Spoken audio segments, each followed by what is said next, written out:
देखिए, आज 17 सितंबर है और प्रधानमंत्री नरेंद्र मोदी का जन्मदिन है और ऐसे में आज लोक जनशक्ति पार्टी, राष्ट्रीय लोक जनशक्ति पार्टी के जो राष्ट्रीय अध्यक्ष हैं और केंद्रीय मंत्री पशुपति पारस जो हैं, उन्होंने प्रधानमंत्री नरेंद्र मोदी का जन्मदिन मनाया। उनसे बात करते हैं और भी कई सवाल हैं। आज नरेंद्र मोदी का जन्मदिन है और आप लोग बड़े धूमधाम से मना रहे हैं। आज का दिन बहुत ही शुभ दिन है।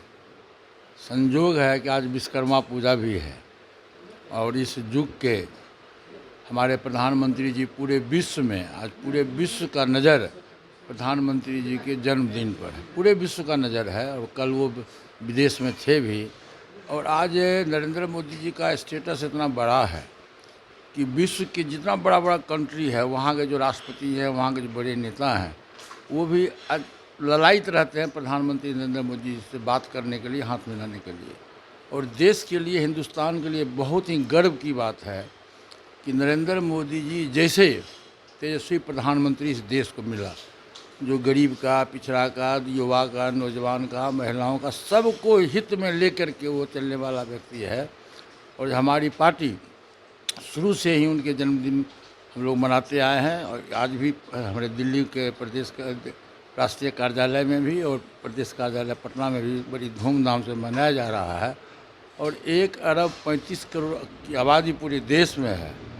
सभी लोगों का आशीर्वाद उनके साथ है और सभी लोगों का दुआ है और सभी लोगों का भगवान से प्रार्थना है, हम लोगों को भगवान से प्रार्थना है कि भगवान नरेंद्र मोदी जी या जिस पद पर हैं, इससे भी बड़े पद पर चले जाएं और इनकी लंबी आयु हो, यही ईश्वर से हमारी प्रार्थना है, शुभकामना है। देखिए, ईश्वर को किसी ने देखा नहीं है, लेकिन हम लोगों के बीच में नरेंद्र मोदी जी का अवतार जो हुआ उस साक्षात ईश्वर के रूप में है।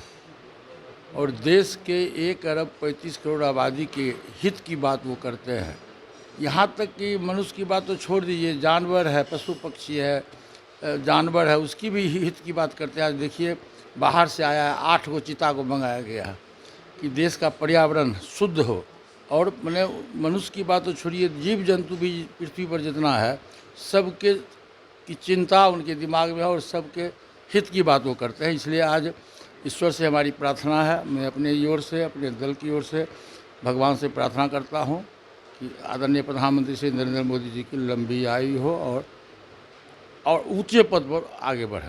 सवाल ये भी है कि 2024 लोकसभा चुनाव होने वाले हैं और जिस प्रकार से नरेंद्र मोदी लगातार विजय हुए हैं, तो क्या 24 में उसी प्रकार से होंगे? क्योंकि नीतीश कुमार निकले हुए हैं सभी विपक्षी को एक करने के लिए। देखिए, विपक्ष 2014 से ही लगातार प्रयास में है एकजुट होने का।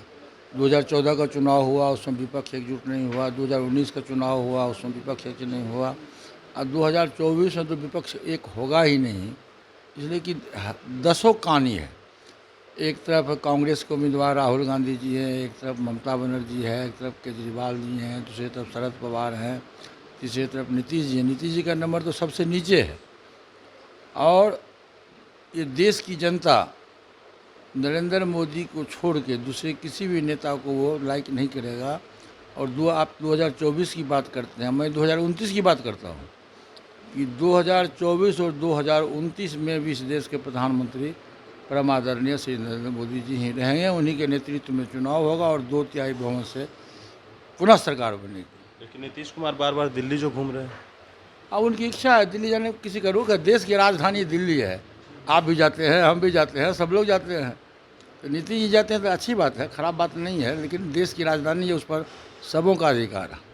एक आखिरी सवाल रहेगा, चिराग पासवान कह रहे हैं केंद्र में हम मंत्री बनेंगे। भाजपा का कोई लोग कह रहा है क्या? भाजपा कोई लोग कह रहा है? एनडीए के कोई लोग कह रहा है? तो ये सब ख्याली पकाव हुआ है। साल भर से उनके पार्टी के लोग ये प्रोपगंडा उड़ा रहे हैं। पहले तो हुआ था, जिस समय में जुलाई में सरकार बनी थी, तो उसमें ये भी हुआ था कि भारत सरकार के रेल मंत्री होने जा रहे हैं चिराग पासवान जी। लेकिन ये सब हवाई बात है, सब कहीं कुछ दम नहीं है। एनडीए गठबंधन के पार्ट हम हैं और चिराग पासवान जी टेक्निकली मेरे दल के ही सदस्य हैं। जो लोकसभा अध्यक्ष का रूलिंग आया है जिस संसदीय दल के नेता मुझको बनाया गया है लोकसभा अध्यक्ष के द्वारा, उस दल में 6 सांसदों का नोटिफिकेशन हुआ, उसमें चिराग पासवान जी भी है। तो वो रहेंगे। नहीं, हमारे दल में है, टेक्निकली हमारे दल में है। हम सरकार बनने के सवाल कहाँ है, वो तो कोई सवाल ही नहीं है। चलिए, बिल्कुल देखिए, हमारे साथ केंद्रीय मंत्री पशुपति कुमार पारस थे और जो सवाल थे हमने इनसे लिए हैं। साफ तौर पर चिराग पासवान को लेकर जिस प्रकार से कहा जा रहा केंद्र में मंत्री बनेंगे, उन्होंने स्पष्ट कर दिया है कि चिराग पासवान हमारे ही, जिस प्रकार से कहा जाए कि वहाँ एक दल है तो इनके अंदर ही चिराग पासवान हैं। गणेश फाउंडेशन के साथ नमस्कार।